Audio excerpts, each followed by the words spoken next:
발표는 인재 체계자 팀의 박정은, 박효빈 학생이 나와주겠습니다. 안녕하세요. 독서클럽 10기 인재체계자팀 성과 발표의 발표자를 맡은 제약공학과 18학번 박정은, 신문방송학과 18학번 박효빈입니다. 지금부터 저희 인재체계자팀이 한 학기 동안 진행하였던 활동들에 대해 발표하도록 하겠습니다. 우선 저희 팀 소개를 시작으로 활동 내역, 저희가 생각하는 3권의 책의 연관 키워드 소개, 그리고 각 책에 대한 소개와 토론 내용에 대해 발표하도록 하겠습니다. 인재체계자팀은 AI인과대학 최윤성 교수님이 지도 교수님이십니다. 팀원들은 제약공학과, 유아교육과, 신문방송학과, 국제경상학부 등 각각 다른 학과의 학생들로 구성된 팀이었기에 다양한 배경 지식과 경험을 바탕으로 독서를 해갔으며 색다르고 다양한 의견들을 서로 공유할 수 있었습니다. 취업 준비로 인해 바쁜 4학년이지만 각자의 일상 속에서 독서하는 습관을 만들고 토론을 통해 의견을 나누며 자신의 생각을 논리적으로 정리하는 능력을 향상시키고자 이번 독서 클럽 활동에 임하게 되었습니다. 약속 시간 엄수와 적극적인 토론 참여를 규칙 및 목표로 하고 있었으며 모두가 열심히 노력한 결과 불참자 없이 6주차 토론을 성공적으로 진행할 수 있었습니다. 그리고 독서를 제대로 꼼꼼히 하였는지에 관한 OX 퀴즈도 매주 진행하였습니다. 인재체계자의 이번 학기 도서는 동물농장, 부자 아빠, 가난한 아빠, 서울의 내 방 하나 이렇게 선정해 보았습니다. 우선 첫 번째 지정 도서인 동물농장은 조지 오웰 작가의 대표작으로 러시아 혁명에 대해 풍자한 문학 작품입니다. 동물들이 공평한 세상을 꿈꾸며 주인에 대항하며 인간을 몰아내고 돼지들의 지휘하에 자신들이 직접 농장을 운영하며 일어나는 이야기를 다루고 있습니다. 동물들이 삶에 대한 행복을 찾기 위해 인간을 내몰지만 시간이 얼마 지나지 않아 지식을 가진 돼지들 사이의 분열과 권력 욕구로 인해 전보다 더 불평등하고 불행한 삶을 살게 됩니다. 이에 따라 저희는 동물들의 반란이 성공적일까에 대한 의문점이 생겨 성공과 실패에 대한 의견을 나눈 결과 인간 존스에게 벗어나는 부분에서는 성공적이지만 이후 나폴레옹이 정치를 하면서 인간보다 더 사치스럽고 독재적인 삶을 누리게 되는 모습을 보면 실패라고 생각합니다. 또한 내가 만약 동물이었다면 이 책에 나오는 어느 동물과 비슷했을까에 대해 이야기를 나누어 보며 등장인물의 특징에 대해 더욱 깊게 이해할 수 있었습니다. 발표 계속 이어가도록 하겠습니다. 두 번째 자유도서로는 부자 아빠, 가난한 아빠를 선정하였습니다. 사회초년생을 앞둔 저희를 위한 지도 교수님의 강력 추천으로 선정되었고 로버트 기요사키 작가님의 책으로 경제에 대한 기초 상식뿐만 아니라 부채의 개념과 성공적인 투자를 위한 금융 IQ를 기르는 비법에 대해 다룬 책입니다. 저희가 삶을 살아가면서 꼭 필요한 것 중 하나가 바로 돈이라고 생각합니다. 저희는 돈과 행복의 연결고리가 클까라는 주제로 토론을 진행하였고 인간이 의식주 해결을 위해 돈은 필수적이고 물질적으로 풍요로움이 감정의 풍요로움으로 이어질 수 있다고 생각하기에 교수님을 비롯한 팀원들의 만장일치로 상대적으로 크다라는 결론이 나왔습니다. 또한 부자가 되고 싶은 궁극적인 이유에 대해서 토론하였는데 각자 부자가 되고 싶은 이유는 달랐지만 결국은 행복한 삶을 살기 위해서 부자가 되고 싶다는 결론이 나왔습니다. 이번 토론을 통해 각자의 소비 습관에 대해서 되돌아볼 수 있었고 경제의 흐름을 배우는 것이 세상을 알아가는 이치이고 그 이치가 저를 부자로 이끌어주는 지름길이라는 생각을 하게 되었습니다.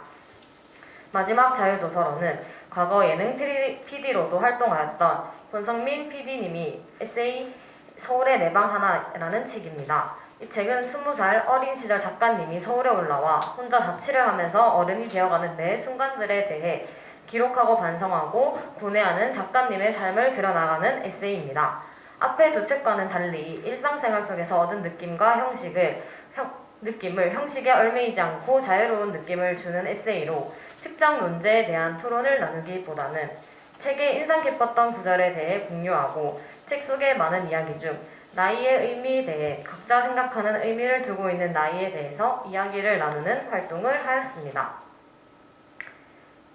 여러분, 저희가 고른 세 책의 연관성에 대해서 알아채셨나요? 네, 바로 행복이라는 키워드입니다.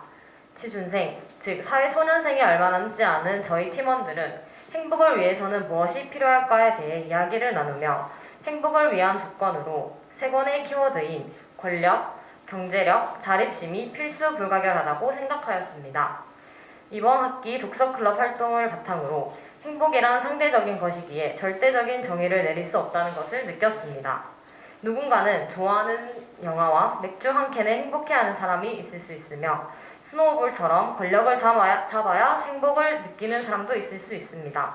아니면 단순히 자취를 하면 행복하다고 느끼는 사람이 있을 수 있고 부자가 되면 행복하다고 생각하는 사람이 있을 수 있습니다. 여러분에게 행복을 주는 것은 무엇이라고 생각하십니까? 이상 인재 책임자팀 성과 발표를 마치도록 하겠습니다. 감사합니다. 다음은 책 어게인 팀의 임하늘, 송민주, 송예린, 이정석입니다. 안녕하십니까. 저희는 책 어게인 팀의 발표를 맡게 된 이정석, 임하늘, 송예림, 송민주입니다. 저희 팀의 발표는 팀 소개를 시작으로 책 소개, 독서 모임에 대한 상세 내용, 독서 모임을 하며 느낀 점을 순서대로 진행하겠습니다. 우선 팀 소개를 먼저 하겠습니다. 저희 팀의 이름은 책 어게인으로 책을 읽으면서 스스로 돌아보고 점검하자는 의미입니다. 팀의 인원은 지도 교수님인 원종화 교수님을 포함하여 총 7명이며 미래에너지공학과, 바이오테크놀로지학부, 임상병리학과, 제약공학과에서 모인 개인팀입니다. 저희는 1회차 활동 계획서를 작성하며 첫 번째, 책은 꼭 읽어오기, 두 번째, 늦거나 참석하지 못할 경우에는 미리 연락하기, 세 번째, 적극적으로 참여하기 등 규칙을 정하였습니다. 다음으로 책 소개를 하겠습니다. 저희는 첫 번째로 공통 도서인 조지 오웰의 동물농장을 읽었고 두 번째에는 같은 저자의 작품인 1984를 읽었습니다. 마지막으로는 에드워드 윌슨의 인간 본성에 대하여를 읽었습니다. 동물농장은 인간 사회를 투영하여 만든 책입니다. 이 책은 메이저 농장의 동물들의 반란으로 시작됩니다. 처음에는 동물농장으로 이름을 바꾸고 똑똑한 돼지들을 중심으로 이상적인 동물농장을 만들기 위해 노력하였지만 돼지 나폴레옹이 독재 정치를 하게 되며 그들이 증오했던 인간 모습과 닮아가게 됩니다. 힘이 없고 무지한 다른 동물들은 항의할 수 없었고 결국 농장의 이름을 다시 메이저 농장으로 바꾸며 동물농장은 끝이 납니다. 1984는 현대사회의 전체주의적 경향이 도달하게 될 종말을 묘사한 근미래 소설로 빅브라더에게 지배당하는 연합국을 배경으로 합니다. 억압받는 사회의 부당함을 느끼는 주인공은 줄리아를 만나며 이상을 꿈꾸게 됩니다. 그러나 반동 분자에 걸려 내기 위한 속임수에 당해 체포되었고 끝내 완벽한 테내를 당하게 되며 책은 끝이 납니다. 인간 본성에 대하여는 제목 그대로 인간의 본성을 다루는 내용입니다. 저희 팀 모두가 이공계열 학생이기도 해서 앞선 책들과 다르게 사회과학 도서인 이 책을 선정했습니다. 저자인 에드워드 윌슨은 미국의 생물학자입니다. 이 책은 초반에는 이론적인 틀을 설명하고 후반에는 인류학적인 인간의 본성을 증명하였습니다. 저희 조에서는 과학적인 시선에서 인간의 본성을 증명해보는 시간을 가지며 독서 토론을 마쳤습니다. 네, 다음으로 저희의 독서 토론 활동에 대해 말씀드리겠습니다. 앞서 말씀드렸던 활동 계획서를 작성하고 호수차에는 책을 읽은 후 감상평이나 기억에 남는 문장, 그리고 책을 읽으면서 떠올린 키워드를 중심으로 각자의 의견을 나누고 짝수차에는 토론하는 형식으로 진행하였습니다. 첫 번째 차에서는 동물농장에 대해 이야기를 나누었는데요. 저희가 개별팀이다 보니까 많이 어색했거든요. 근데 팀장님께서 경험도 있으시고 그래가지고 처음 시작을 잘 이끌어주셔가지고 덕분에 편한 분위기로 활동을 잘 마칠 수 있었습니다. 2회차에서는 교수님과의 면담을 가진 후에 그리고 첫 토론을 진행하였는데요. 저희 팀의 토론 주제는 동물농장의 가장 악역은 누구인가 등의 각자의 의견을 발표해 나가는 형식으로 진행했습니다. 그런데 이렇게 토론을 진행하다 보니까 토론이 길게 이어나가지 않는 문제점이 발생해서 정성님의 피드백으로 다음 토론은 이렇게 발표하는 게 아니라 찬반을 나눠서 미리 준비해서 그렇게 토론을 한번 진행해보자, 이런 식으로 개선 방안이 나왔습니다. 다음 3차 모임으로 넘어가겠습니다.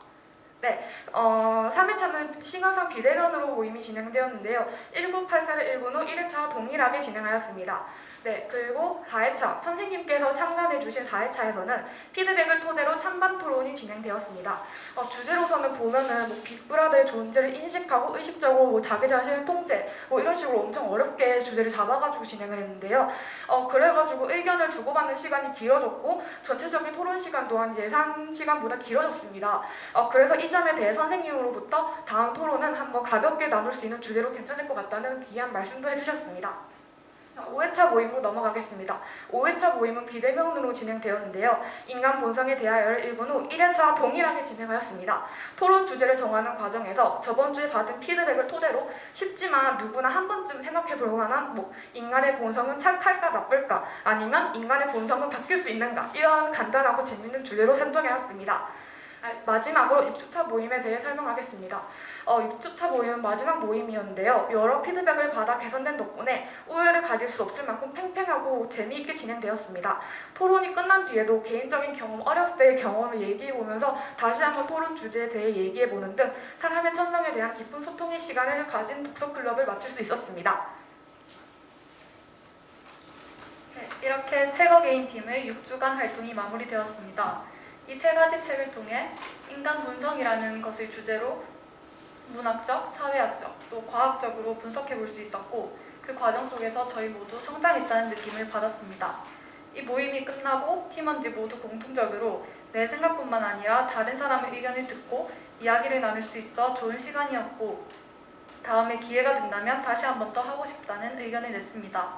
저 같은 경우 이 독서 토론이라고 생각하면 진짜 딱딱하다, 정말 어렵다 이런 느낌이 정말 강했는데 이번에 진행한 독서 토론을 통해서 이렇게 어렵게만 느껴지지 않는구나, 친숙하게 느껴질 수도 있구나 라는 걸 느꼈고 이런 시간이 있어서 책을 더 깊게 생각하게 되고 다양한 의견을 받아들이게 될 수 있었습니다.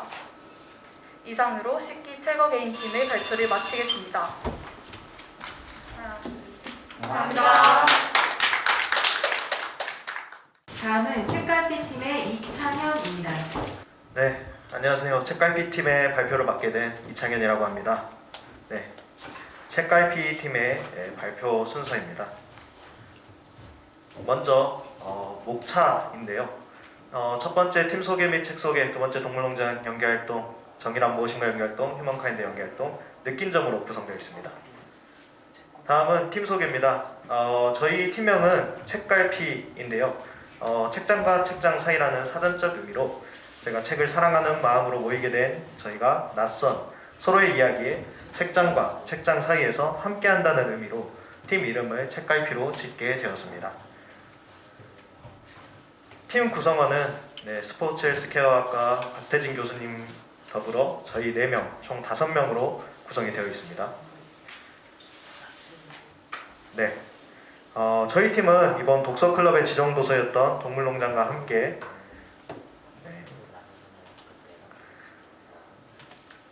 정의란 무엇인가와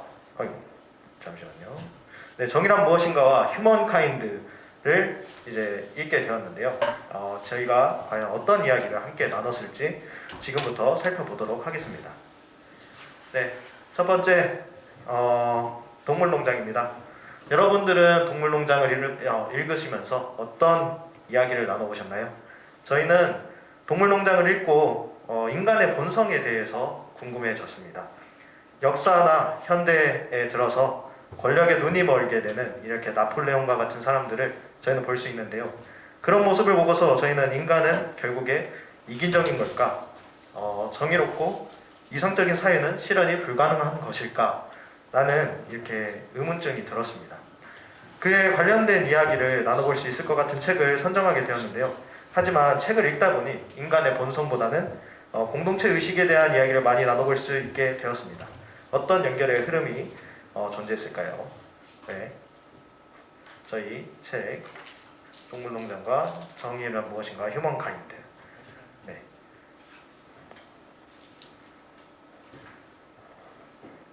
첫 번째, 동물농장을 읽고서 저희는 능력주의에 대한 이야기로 첫 토론을 시작했습니다. 능력주의 체제로 사회가 운영되는 것은 합리적이다, 비합리적이다 라는 이게 바로 저희가 첫 토론 주제였는데요. 찬성파는 능력주의 체제로 사회가 운영되어야 발전적이다라는 주장을 내세웠고, 반대파는 능력을 오로지 개인의 능력이라 할 수 있는지, 능력에 대한 평가는 객관적인지의 주장을 내세우며 능력주의에 대한 비합리성을 토로하기도 했습니다.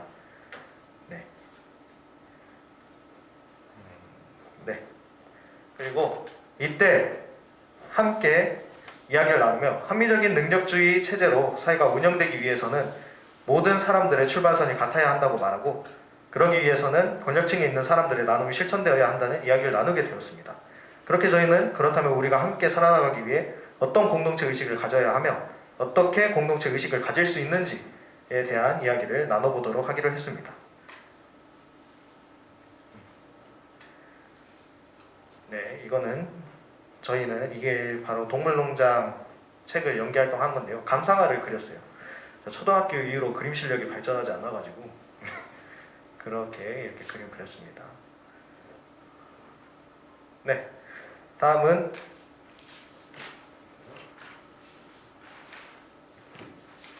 다음으로는 이제 정의란 무엇인가에 대한 책을 읽게 되었는데, 이제 정의란 무엇인가는 많은 사람들이 알고 있는 베스트셀러인데요. 이 책을 통해서 다양한 사회적 딜레마 상황에 대해 각자의 입장을 나누며 삶에 있어서 윤리를 지키는 것이 정의로운 것인지 자유를 지키는 것이 정의로운 것인지에 대한 이야기를 나눠보았습니다. 저희는 개인의 자유를 지지하기보다 서로를 더 배려하고 서로에 대한 윤리를 지키는 것이 더 우선시되어야 공동체적 의식을 가지며 살아갈 수 있다라는 결론을 내리게 됐습니다. 또한 각자의 공동체 의식을 가지기 위해서 어떤 것을 해낼 수 있을지에 대한 이야기도 나누며 민주사회에 모두가 더불어 살아갈 수 있는 방법에 대해 고민해보는 시간도 가졌습니다.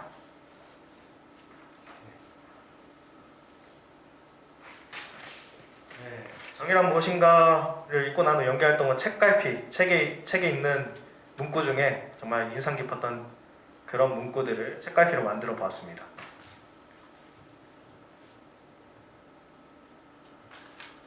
네. 다음은 마지막 책은 휴먼카인드라는 책입니다. 베스트셀러 사피엔스를 대항하는 신간으로 유명세를 떨치고 있는 책인데요. 인간의 본성은 선함에 있다는 것을 중심으로 그를 입증하는 다양한 상황을 독자들에게 전해줍니다. 저는 이 책을 읽으며 성선설, 성악설에 대한 이야기를 나눠보고 각자 믿는 가설에 대한 의견을 공유하는 토론도 진행해 보았습니다. 네, 결국엔 성악설이든 성선설이든 우리가 조금 더 나아갈 수 있는 방향으로 긍정적으로 생각하는 것이 공동체 의식을 갖는데 큰 도움이 될 것 같다는 생각이 들었던 토론이었습니다.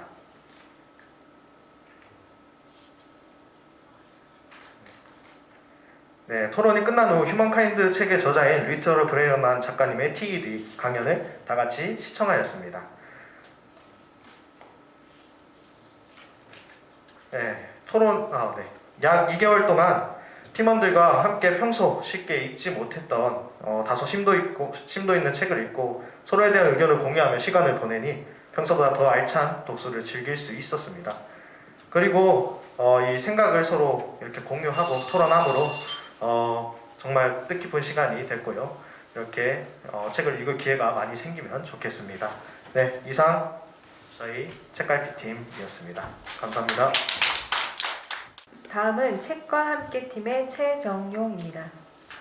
네, 안녕하십니까. 이번 독서클럽 책과 함께 팀에서 발표를 맡게 된 최정용이라고 합니다. 네, 먼저 팀 소개를 잠시 하고요. 그 다음 동물농장, 멋지, 팩트플리스 순으로 저희 발표를 이어가도록 하겠습니다.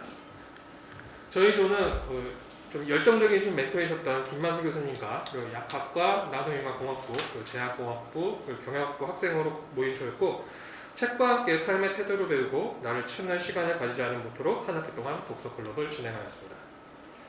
지금부터 본격적으로 저희 성과 발표를 시작해 보도록 하겠습니다. 먼저 동물농장의 책 소개입니다. 동물농장은 조지 오웰의 작품 중 유일하게 유머가 가득한 작품이었습니다.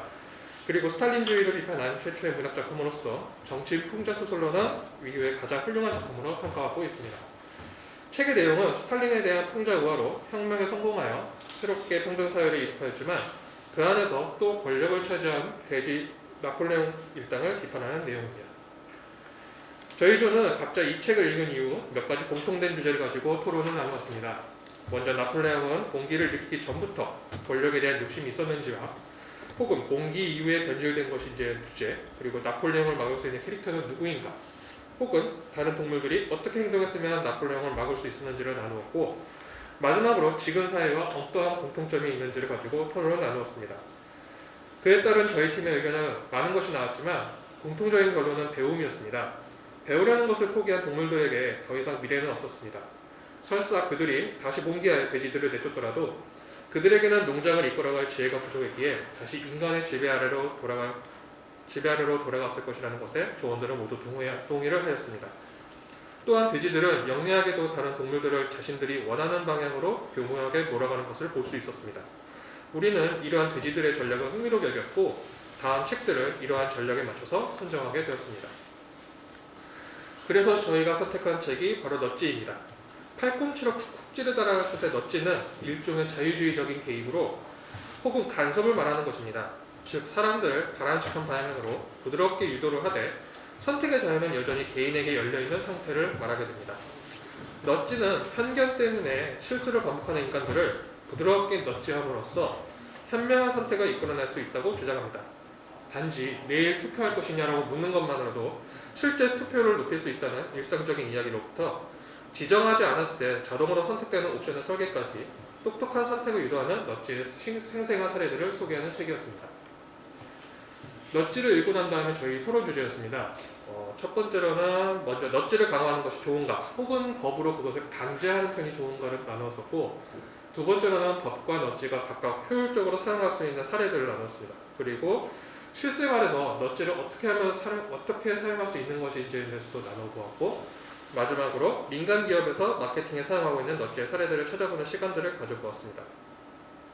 생각보다 사회 곳곳에서 넛지가 활용되고 있는 모습들을 볼 수 있었습니다. 넛지를 창안한 저자는 세상을 올바르게 변화시키기 위한 도구로서 넛지를 이야기합니다. 하지만 이러한 유도는 종종 나쁘게 사용되고 있는 모습들도 볼 수 있었습니다. 그렇기 때문에 우리는 넛지의 전략을 미리 봄으로써 사회에서 좀 더 현명한 선택을 할 수 있을 것이라 기대를 하게 됩니다. 다음 책은 팩트풀리스입니다. 팩트풀리스는 사실 중심성이라는 말로 사실에 근거해서 세계를 바라보고 이해하는 관점을 뜻합니다. 느낌을 사실로 잘못 인식하고 오해하고 있는 인간의 비합리적인 10가지 본능을 사실에 충실한 명확한 데이터와 통계로 증명을 해주는 책이었습니다. 우리는 이 책을 보면서 정말 세상이 좋아지고 있는가라는 기본적인 질문부터 시작을 해보았습니다. 그리고 대한민국과 해외 조사, 그리고 개인화에 대한 이야기까지 나누게 되었습니다. 그리고 이 이야기 중 몇 가지만 보면은 세상이 정말 좋아지고 있는가라는 주제에 대해서는 모든 조원들이 반대하는 분위기였습니다. 그리고 특히 저자는 세상이 좋아지고 있다고 하는데 왜 우리나라 사람들은 헬 조선이라며 생각을 하는지에 대해서도 이야기해 보았는데, 여기에 대해서는 집값 상승, 물가 상승, 취업난, 수도권 집중 현상이라는 의견들이 나왔고, 금전적인 이유로 인해서 세상은 좋아져도 결국 자신은 힘들어지고 있다는 것이 가장 크다는 의견으로 이 주제를 마무리하게 되었습니다. 그리고 개인화가 심해진 이유에 대해서는 서로 의사소통하는 데 있어서 서로에 대한 접근성이 낮아지기 때문에 대인관계에 대한 중요성이 사라졌고, 이로 인해서 개인주의적인 성향이 강해진 것이라는 의견이 나오게 되었습니다. 마지막으로 개인화가 될수록 물질적인 풍요는 충족이 되지만 정신적인 부분이 가난해진다는 것 같다는 의견으로 이번 토론을 마무리 짓게 되었습니다. 우리들의 삶과 팩트풀리스라는 책을 연관지어 봤을 때 우리가 인생을 살아가면서 때로는 느낌을 사실로 잘못 인식하는 본능에 치우칠 때도 있고, 또한 명확한 데이터와 통계만을 볼 때도 있지만 그때마다 본능과 통계가 서로를 잡아당겨주면서 우리가 세상을 보는 올바른 가치관을 키울 수 있었습니다. 그렇기 때문에 우리는 항상 깨어 있어야 하고 보다 정확한 사실을 판단하기 위해 본능과 통계 사이의 관계를 중립적으로 잘 유지하며 세상을 바라보는 올바른 가치관을 정립해야 한다고 결론을 내리며 한 학기 동안의 독서클럽을 마치게 되었습니다. 시간 관계에서 저희 소감은 이렇게 쓰는 걸로 마무리를 지었고요. 이것으로 저희 책과 함께 팀의 평가 발표를 마치겠습니다. 감사합니다. 다음은 책으로 만난 팀의 신윤재입니다. 네, 안녕하세요. 책으로 만난 사이팀입니다. 독서클럽 OT 때의 설렘이 아직 생생한데 벌써 선발 발표회라니 시간이 정말 빠르게 지나간 것 같습니다. 저희 책으로 만난 사이팀은 인당 글로벌 리더스 학부를 복수 전공하고 있는 학우들로 책이라는 관심사로 똘똘 뭉쳐 팀을 결성하게 되었습니다. 저희의 알찬 활동으로 함께 가보시죠. 발표 순서는 팀 소개, 책 소개, 활동 내용, 최종 성과 순으로 이어집니다. 저희 팀의 지도 교수님은 인당 글로벌 리더스 학부의 중심 김영우 교수님이 맡아주셨습니다. 바쁘신 와중에도 열정 넘치게 토론 참가한 피드백을 해주셔서 저희가 미처 생각하지 못했던 색다른 관점으로도 볼 수 있도록 지도해 주셨습니다. 덕분에 더욱 알차고 재밌는 시간을 보낼 수 있었습니다. 팀원은 김동훈 팀장님을 필두로 헬스케어 IT학과 강예인, 제약공학과 김민정, 공공인지학부 김현주, 보건행정학과 신윤재가 함께했습니다. 저희는 공통도서였던 동물농장을 비롯해 나쁜 사마리아인들, 탈무드 총 3권을 읽었습니다. 동물농장과 나쁜 사마리아인들을 읽고 인간의 욕심에 대해 심도 있는 토론을 해보다가 지혜경제인 탈무드를 해결해보는 것은 어떨까라는 의견이 나왔습니다. 줄거리를 간략하게 보자면 동물농장은 다들 아시다시피 20세기 영미문학의 가장 중요한 작가 조지 오웰이 쓴 책으로서 정치 권력을 부패시키는 근본적 위험과 모순에 대한 빼어난 우화로 문학의 사회비판적 역할에 대한 고민이 담긴 위대한 풍자소설입니다.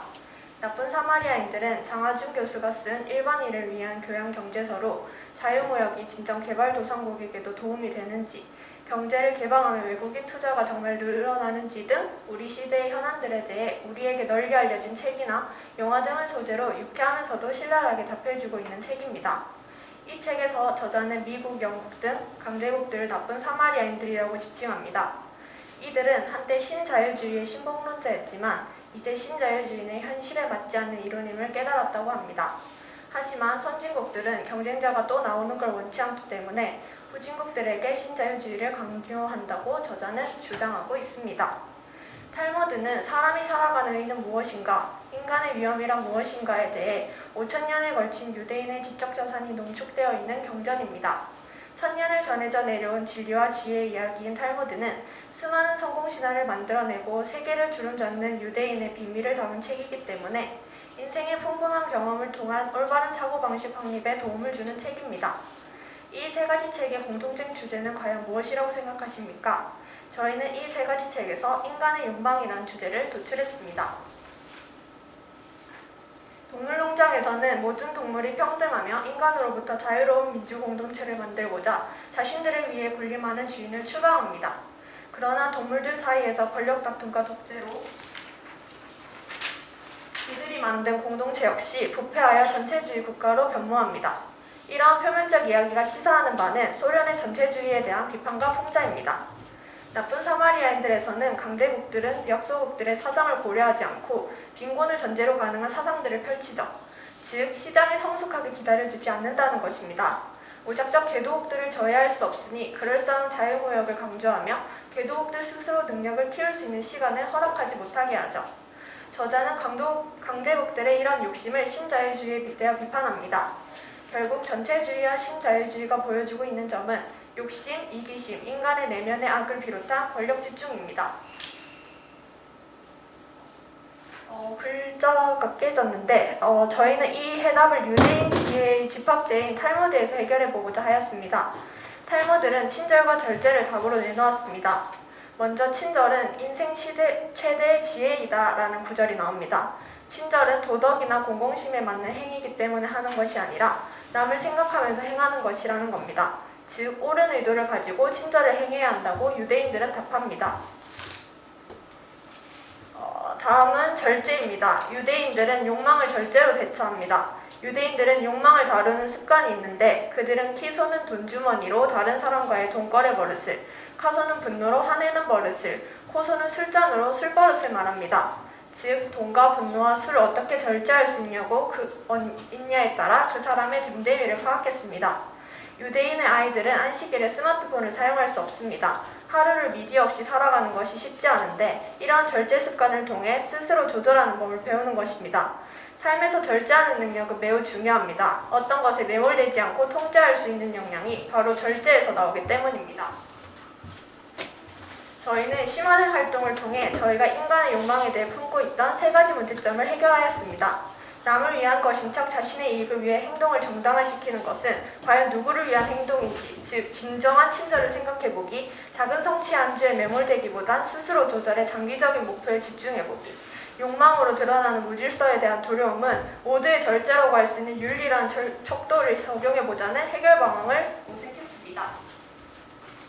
저희 조는 전 구성원 참여도 100%, 독후감 및 카페 방문 미션 100% 이행, 완동률 100%를 달성하며 전 구성원 모두 독서클럽 활동에 누구보다 진지하고 열정적으로 임했습니다.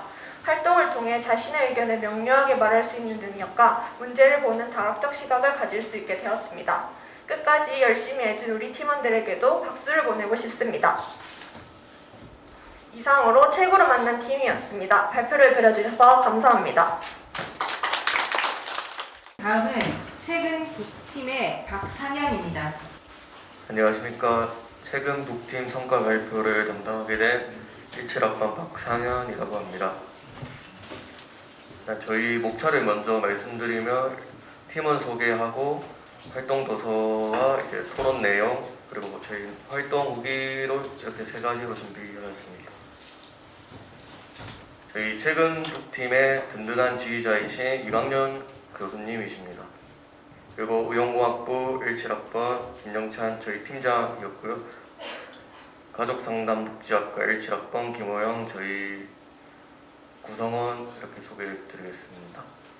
그리고 17학번 임윤지, 17학번 박상현, 18학번 도은지 이렇게 해서 총 6명이서 활동하였고요. 저희 첫 번째 도서는 공통도서인 조지 오웰의 동물농장입니다. 간단한 줄거리를 설명드리자면 인간 존스가 운영하던 농장에서 착취당하던 동물들이 혁명을 일으키고 동물농장이라는 이름의 이상사회를 건설합니다. 하지만 처음 평등을 외치던 모습과는 다르게 더 똑똑하다는 이유로 돼지들이 특권을 누리게 되면서 스퇴지 나폴레옹이 자신에게 맞서던 스노볼을 내쫓고 권력을 잡으면서 독재사회로 전락해버리고 돼지들은 인간의 악습을 되풀이하고 동물들은 더 심한 착취에 시달린다. 이런 줄거리입니다. 저희 토론 내용은 이제 한 줄평 주제로 이렇게 PPT에는 작성을 하였고요. 저희 김영찬하고는 서로가 다른 사람들과 다른 것을 인정하는 것이 진정한 평등이라고 생각합니다. 이 생각이고 김호영하고는 이 세상에 완벽한 평등은 없다. 이렇게 얘기하셨고 임윤지하고는 진정한 평등이란 존재하기 어렵다고 생각합니다. 모두가 옳다고 해야 진정한 평등이라고 할 수 있다고 생각하기 때문입니다. 그리고 저는 실질적으로 진정한 평등이란 어렵다고 생각합니다. 모두가 다 다른 개성을 가지고 있기 때문이다. 이렇게 생각하였습니다. 그리고 도은지하고는 각자의 생각이 모두 다르기 때문에 진정한 평등이 존재하기에는 어려울 것 같습니다. 이렇게 토론하였습니다. 다음 도서로는 저희는 달러구트의 꿈백화점이라는 소설을 선택하였는데 이제 간단하게 줄거리를 설명드리자면 범상치 않은 혈통의 주인장 달러구트는 꿈을 판매하는 꿈백화점의 주인입니다. 이 달러구트의 꿈백화점에 신입 직원으로 들어오게 된 페니는 이곳에서 달러구트와 함께 각양각색의 삶을 지닌 여러 사람들에게 꿈을 판매하면서 여러 가지 사정들을 알게 된다입니다. 꿈 판매자뿐 아니라 꿈을 제작하는 사람, 꿈을 통해 그리움과 상처를 치유받는 꿈 구매자의 다양한 에피소드가 나와서 이런 장르의 소설은 처음 읽어봤는데 되게 재밌다고 생각했습니다. 그리고 저희 토론의 한 줄 평은 자신이 생각하는 꿈이란 무엇인가였고 김영찬하고는 좋은 꿈을 꾸더라도 자면서 받는 보상이고 좋은 꿈을 꾸면서 현실에서도 긍정적인 영향을 조금씩 미치고 안 좋은 꿈을 꾸면 그거에 대한 트라우마 극복, 선한 영향력을 가진다는 게 제가 생각한 꿈입니다. 이렇게 자신의 의견을 표출하였고 김호영하고는 시간의 신과 세 명의 제자 이야기가 나오는데 꿈의 탄생 과정이 과거, 현재, 미래에 합쳐서 나온다 한다. 꿈에 의미가 있듯 예지몽이 있듯 태몽을 꾸면 임시되는 꿈은 예지몽이고 과거 일도 반복되고 제가 생각하는 꿈은 과거, 현재, 미래로 나뉜다고 생각합니다. 이게 김호영하고의 생각이었고 제 생각은 제가 생각하는 꿈은 현실적으로 제대로 된 숙면을 하지 못하는 것이라고 생각하나 한편으로는 보상이고 한편으로는 반성이라고 생각합니다. 시간 관계상 일단 다음 도서로 넘어가겠습니다. 세 번째 마지막 도서는 미움받을 용기였고 간단한 줄거리는 미움받은 용기는 아들러의 심리학에 기반한 책으로 책 전체가 철학자와 한 청년의 대화로 구성되어 있다. 인간은 변할 수 있다. 세계는 단순하다. 누구나 행복해질 수 있다. 세 가지 논점을 두고 철학자와 청년의 논쟁이 계속되는 책입니다. 이 책은 심리학 전성시대에 만연해 있는 프로이트식 원인론을 아들러식 목적론으로 설득력 있게 뒤집는다라는 줄거리입니다. 시간 관계상 제가 생각하는 책 속에서 명대사가 하나 꼽았는데, 우리의 삶은 실이 아닌 점으로 된 지금 이 순간 차이나이다. 저는 이 말이 제일 와닿는 명대사였습니다. 활동 후기는 이제 제 것만 말씀드리자면, 어릴 적 이후 이제 책이란 걸 거리를 많이 두고 살았는데, 대학교 돌아와서 이런 비교과 프로그램이 있다는 것을 처음 접했는데 정말 좋았던 것 같고, 다음에도 이런 경험을 가질 수 있는 기회가 있게 된다면 계속 활동하면서 책이랑 가깝게 지낼 수 있을 것 같습니다. 이거는 저희 팀장인데 이제 자기 사진을 한 장 넣고 싶다 해서 한 장 넣어드렸는데, 자기가 평소 좋아하는 명대사라고 하였습니다. 네, 이상으로 이제 최근 북팀 발표자 박상현이었습니다. 감사합니다. 다음은 3부의 마지막 순서인 책을 읽어요 책책책 팀의 고은별입니다. 안녕하십니까. 책을 읽어요 책책책의 발표를 맡은 사회복지학과 고은별입니다. 목차는 팀 소개 후 토론 활동 및 느낀점으로 구성하였습니다. 책을 읽어요 책책책 팀을 소개하겠습니다. 저희 팀원은 모두가 사회복지학과 재학생이며 멘토 교수님은 특수교육학과 유은정 교수님입니다. 그리고 저희 팀은 3가지 규칙을 정해 원활한 팀 활동을 하였습니다. 토론 방식은 선정한 책을 기간 내에 정독하고 1차 토론에서 느낀 점을 말하고 2차 토론 주제를 선택하였습니다. 그리고 2차 토론 주제에서는 심화 토론을 하고 그 후 보고서와 감상문을 작성하였습니다. 다음으로 저희 각 선정 도서의 토론 활동 결과 및 느낀 점에 대해 소개해 드리겠습니다. 토론 활동 결과는 각 심화 주제에서 저희가 가장 많은 의견을 나눌 수 있었던 주제를 한두 가지로 추려보았습니다. 첫 공동 도서인 동물농장입니다. 저희의 심화 주제입니다. 책에서 나온 나폴레옹의 독재 정권과 비슷한 현대사회의 독재 정권의 사례를 생각해보니 북한, 중국, 소련과 같은 사례들이 생각이 났습니다. 이 국가들은 모두 마르크스의 공산주의의 이념 아래 출발하였으나 결국 권력을 가진 사람이 자신의 권력을 유지하기 위한 수단으로 사상을 이용하며 독재를 해왔습니다. 책에서 나폴레옹도 현실에서의 사례들도 모두 좋은 이념으로 시작하였지만 결국에는 권력을 지게 되는 누군가가 이념을 변질시키고 자신의 권력을 정당화하는 수단으로서 사용된다는 점이 공통적이라고 생각하였습니다. 저희 조는 대지들의 독재 정치가 우리의 현대사회에 접목하여 볼 수 있었고 평등한 이상 사회를 만들기 위해서는 모두가 관심을 가지고 함께 이끌어 나가야 된다고 생각을 하였습니다. 책을 정독 후 각자 느낀 점을 나눠보는 시간을 가졌습니다. 더불어 책에 대한 전반적인 만족도를 점수로 매겨보았는데요. 저희 조는 평균 점수가 88점이 나왔습니다. 공산주의를 비판하고자 한 책이었지만 우리 사회에서 권력 문제에도 적용시켜 볼 수 있었으며 동물들의 모습으로 표현하여 가볍게 읽을 수 있었던 책이었습니다. 두 번째, 선량한 차별주의자입니다. 저희의 첫 번째 심화 주제입니다. 저희의 결과적 평등에는 3가지 의문점을 가질 수 있었는데요. 결론적으로 결과적 평등은 근본적인 차별을 없앨 수 없으며 다른 차별을 만들어내는 결과를 가져온다고 생각하였습니다. 더불어 단순한 숫자적 평등에 대해 숫자를 맞추기보다 공정하게 경쟁할 수 있는 환경 마련이 중요하다는 결론을 내렸습니다. 두 번째 심화 주제입니다. 난민 문제에 관해 저희는 책을 통해 우리가 난민에 대하여 부정적인 시선과 고정관념으로 그들을 잠재적 범죄자로 낙인 찍는 게 아닌가라는 생각을 하게 되었습니다. 이러한 생각으로 저희는 난민의 인도주의적 관점을 받아들여야 되는 게 옳다고 생각하였습니다. 하지만 자신의 문화만을 주장하지 않고 우리 문화에 어느 정도 동화되고 적응하려는 노력이 필요하다고 생각하였습니다. 저희는 우리가 특권과 차별에 대해 새로운 시각으로 볼 수 있었고 무심코 일상생활에서 사용했던 말들이 차별적인 발언이 된다는 것을 보고 스스로 반성할 수 있었던 계기가 되었습니다. 마찬가지로 느낌점과 점수를 매겨보았는데요. 평균 점수는 66점이었습니다. 차별에 대한 너무 많은 내용과 사례들이 포함되어 있다 보니 집중이 잘 되지 않았고 너무